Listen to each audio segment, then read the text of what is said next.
Welcome back. Eskom's finances are improving after it reported a 26% decrease in losses before tax of 25 billion and a half rand. It's forecasting a profit in its current financial year. The power utility has acknowledged that it's unacceptable for the state-owned entity to still be losing billions. The Minister of Electricity, Kgosientsho, Ramokgopa, now joins us to have that conversation. Minister, very good morning to you. Thank you so much for making time for us.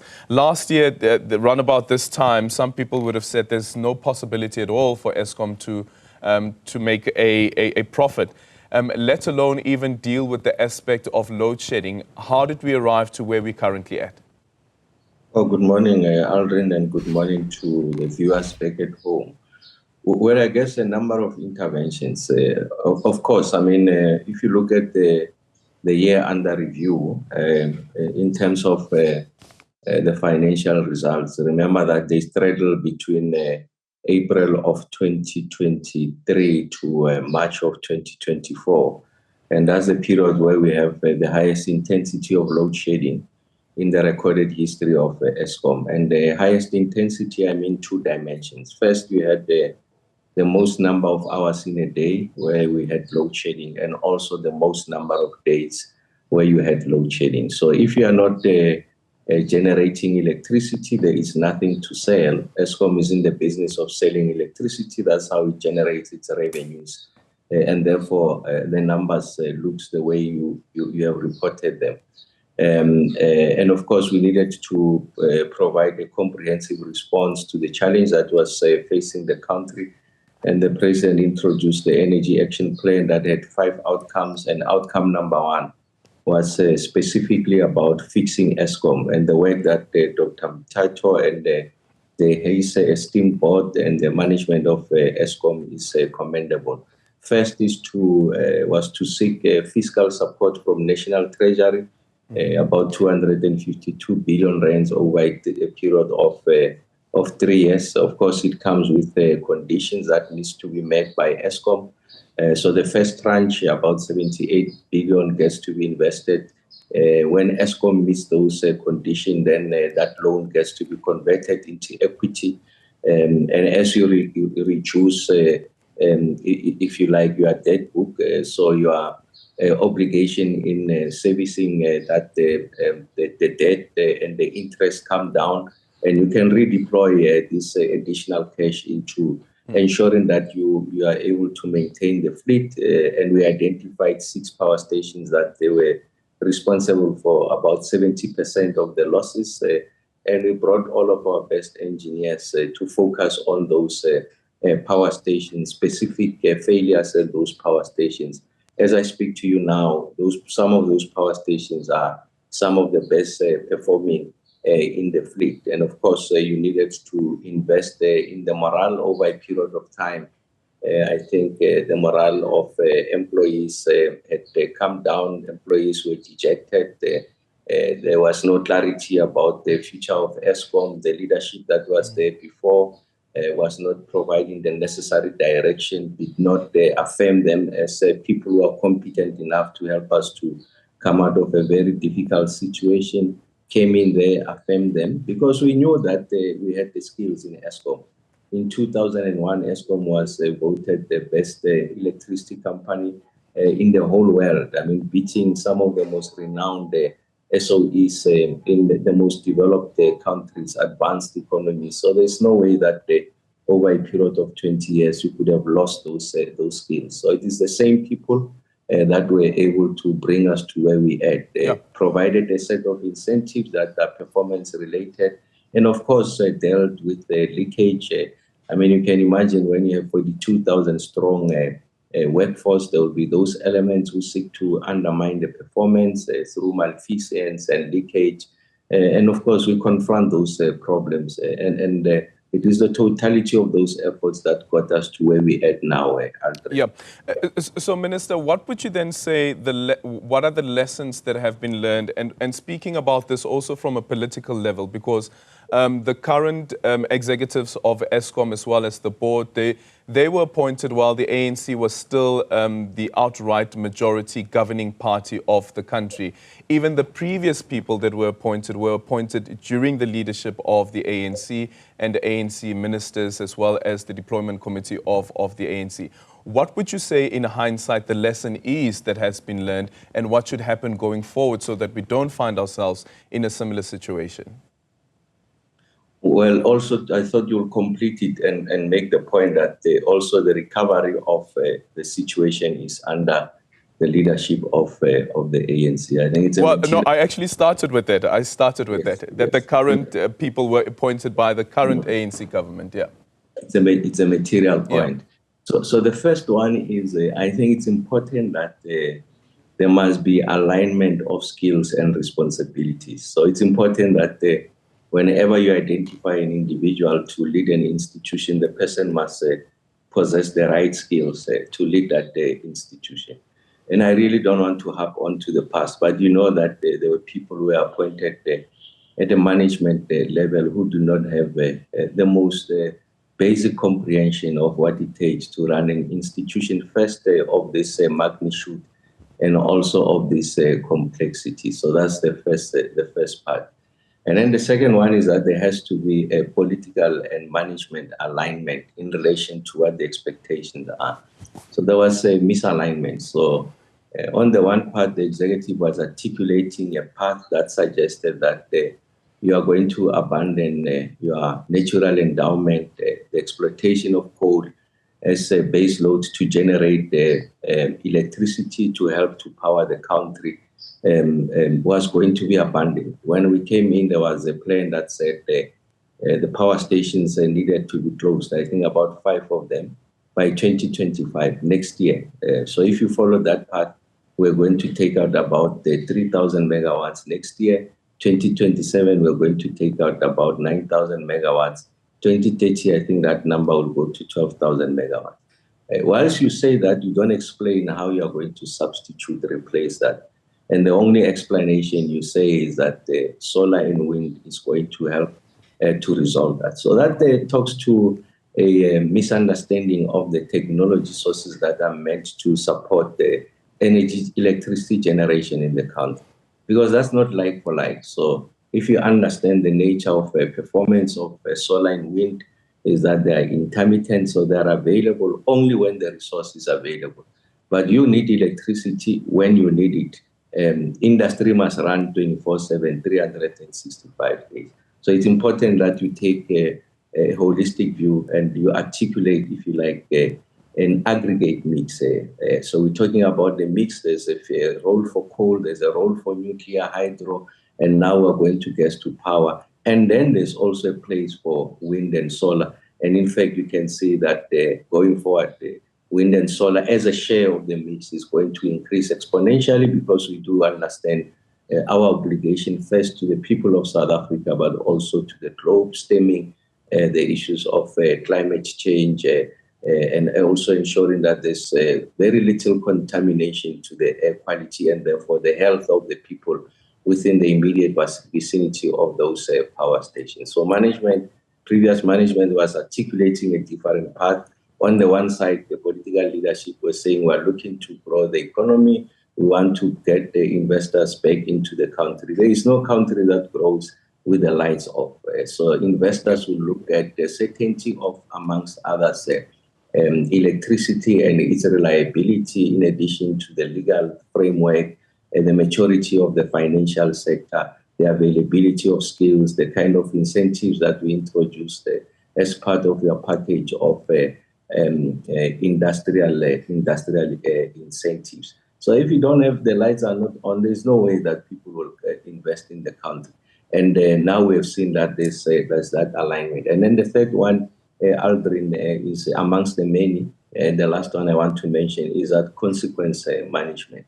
So where people have erred, you do accept that there will be failures. The only failure that is not accepted is a catastrophic failure. But we all learn from failures. But in instances where this failure is persistent, in instances where there's negligence, in instances where there's misdirection of resources, there's malfeasance, we can prove it. You need to take action so that you separate those whose intentions are to undermine our objective from the many who are honest, diligent, professional, and committed. And that's why in part of the report yesterday was just an account of the cases that are before the courts, the kind of convictions that we have achieved, and that there's many to follow. But the great majority of the 42,000 plus men and women at Eskom are people who are committed to the resolution of the energy crisis and ensuring that we achieve energy security. Okay, and with that said, also, Minister, is this question about, so there's a possible profit the projected profit that Eskom is expected to declare at the end of March next year. But then people are saying that why don't you use that profit then to almost say that let's also try and reduce the tariffs that our customers are currently paying, because it is too much. 31.6% application that has been made, and we expect NERSA to make an announcement today. What's Minister's expectation on that particular part, but also this argument? Can you bring the profit back and pump the profit back into Eskom to ensure that we don't pay high tariffs? Oh, it's a great question, Aldrin. First is that the NERSA process is independent of me. I've made my own views known even to NERSA. I'm confident that you will not get the kind of tariffs that have been proposed. Remember that Eskom makes a proposal and NERSA has to evaluate. First, on the one side is Eskom's interest, its ability to continue as a going concern, and on the other is the socio-economic impact, especially the impact on industry and the poor. Because you can achieve an Eskom that is a going concern, as you make the point, an Eskom that is profitable, but the electricity is so unaffordable that no one invests in the country. The products that are produced by industries that are currently present in the country, they are uncompetitive, and therefore they lose market share, and that results in the closure of businesses. You can have an Eskom that is a going concern, but the electricity is so unaffordable that an average person doesn't have access to electricity. Essentially, there's no energy access, although it's available on the grid, but people can't access it. I did make the point that it's about the balance of both, and I'm confident that you will not see those proportions of 36% increase, tariff increase. I'm confident about that, and that's the promise we have made to the South African people. Let's wait for NERSA to make that determination. On the second point, you're absolutely correct. Remember that the 10 billion rand projected is on the back of the current tariff. Remember that there's a 3-year cycle of the window. The multi-year price determination is over 3 years. So it's on the existing tariff. It's not on the anticipated tariffs that the NERSA will be announcing today. So that's the first point. The second point is that, yes, I think what you need is, if you look at the kind of investment that we need to make on the transmission side, the need for us to continue to generate the electricity efficiently, we need to invest in new technologies. We need to reduce the emissions on the existing power stations. That comes at the cost because the design of these power stations are such that it requires technology advancement for us to meet our obligations in relation to the environmental parameters. So we don't have to exceed those. We have that obligation. So I think we shouldn't be reckless, and that's the point I was making to Eskom. It's not about producing electricity at all costs. It's about being responsible, and part of that being responsible is to bring down those emissions. So you need to invest in that. So if you look at the size of the investments that needs to be made, at least until 2035, I think on the transmission side, we're talking close to about 390 billion rands, over 200 billion rands on the generation side, and a significant proportion, I think over 150 billion rands on the distribution side. And maybe on the distribution, perhaps is an area that the viewers can relate to. You remember, there's issues around the load reduction. It has to do also in part with the aging of that infrastructure. Both the distribution and reticulation infrastructure of Eskom and that of municipalities. But for now, we're talking the Eskom part. So you need to reinvest into refurbishing those transformers, refurbishing the lines. If you look at the numbers, you'll see that our technical losses, the losses associated with the aging of the infrastructure, it's sitting, I think, at about 11%. That's significant. Yeah. And then, there's been a topical issue around what we call zero bias. So these are people who have not bought electricity in the past 12 months, and yet we know they are consuming.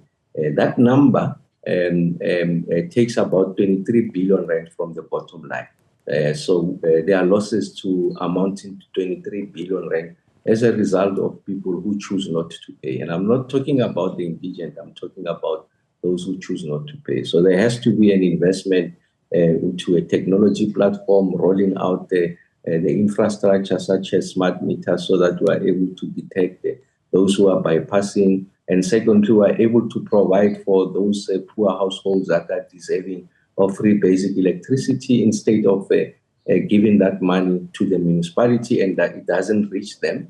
What we do, if you have this technology platform and the smart meters, at the beginning of each month, you are able to preload them remotely because technology allows you to do that. Yeah. So again, that's a kind of investment that is required. So yes, Aldrin, I think it's a balance of what Eskom requires to be a modern electricity and efficient provider. And then on the other side is the socio-economic impact.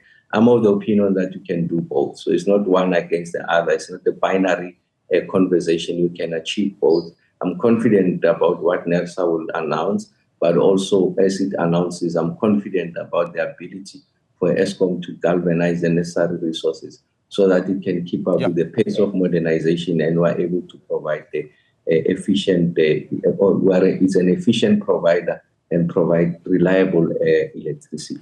Yeah, Minister, just quickly in conclusion, there was a report in the Business Day in early December where they said that there's an expectation of load shedding in early January, but it will be kept to low levels.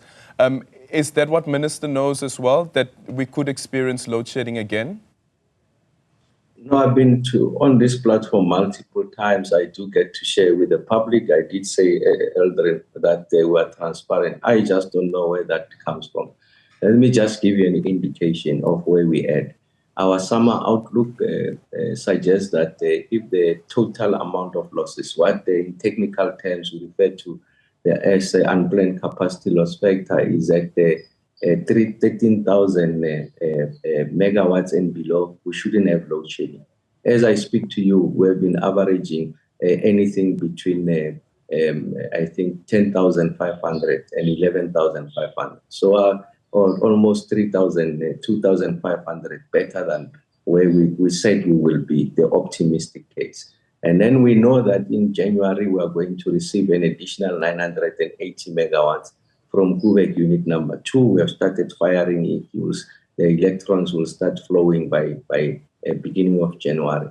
And then we're bringing Midupi unit number 4. We're firing Kusile unit number 6. I genuinely don't know where that comes from. And then you can also see it in the numbers. We are not burning diesel as we did in the previous financial year. You have seen that from the reported numbers, as up to March, I think we had saved about 11 billion or so. As I speak to you, that number is sitting at 16 billion.